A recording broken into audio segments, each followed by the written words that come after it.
प्रेम से बोलिए गुरु भगवान की जय। देवियों एवं सज्जनों, तो सनातन धर्म जो है ये सबसे पुराना धर्म है और सनातन धर्म से ही सब कुछ की उत्पत्ति है। तो सनातन धर्म में सब कुछ के पूजने का विधान है। इसमें नदी, पहाड़, पशु, पक्षी सब कुछ को श्रेष्ठ मानते हुए सबको पूजने का विधान है, क्योंकि सब में ईश्वर का वास है। कंकड़ कंकड़ में शंकर का वास है। सब कुछ भगवान का ही है, सब कुछ भगवान मैं ही है। तो इस सृष्टि में एक संतुलन बना के भगवान ने इस सृष्टि का निर्माण किया। यहाँ सब कुछ एक दूसरे से जुड़े हुए हैं। जितने नदियाँ हैं, जितने वृक्ष है, जितने पशु है, पक्षी है, सबका कोई ना कोई देवी देवता से संबंध है। अब इस रहस्य को नहीं जंगल में रह करके जितने खोज है वो सब ऋषि महर्षि का ही देन है। चाहे वो विज्ञान हो, चाहे अध्यात्म हो, सब खोज उस महर्षियों का ही देन है।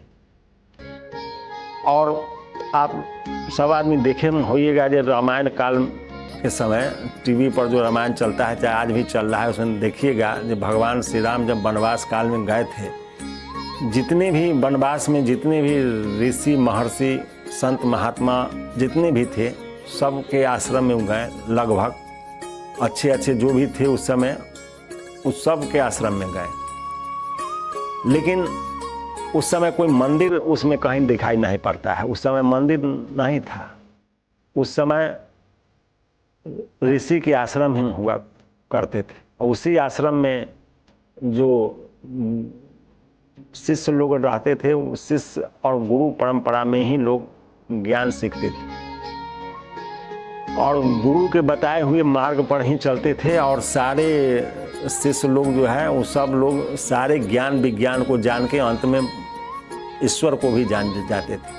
तो उस समय का विज्ञान, उस समय का अपना एक जीवन जीने की कला, अनेक हिंसक जंतु, जंगली जानवर रहते थे, फिर भी वो लोग वहीं वास करते थे।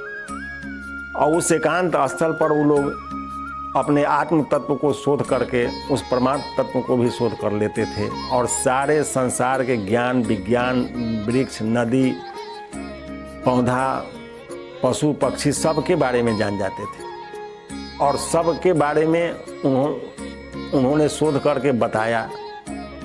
और उसी विज्ञान को आज के विज्ञान लेकर के चल रहे हैं। तो अभी उनका जो विज्ञान बताए हैं, उनका आज के विज्ञान 5% भी अभी नहीं अध्ययन कर पाए। अभी 95% वैसा ही। जीने के लिए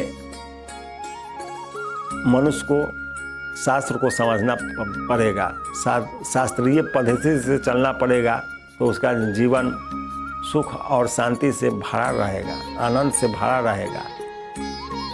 धन कम और ज़्यादा आना ये दूसरी बात है, लेकिन आनंद में रहना ये अलग बात है। बड़े बड़े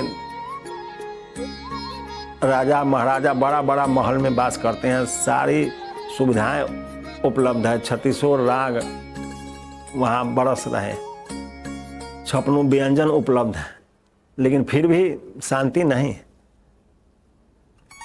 और संत महात्मा और 24 घंटा ऑक्सीजन देता है, उसमें जीवन दायिनी शक्ति है। उस पीपल के पेड़ में एक गजब प्रकार की शक्ति है।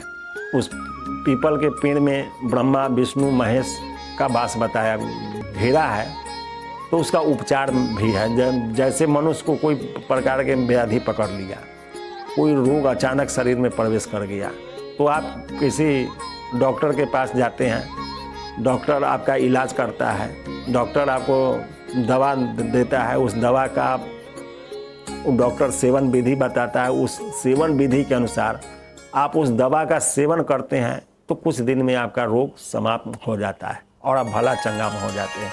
गुरुदेव।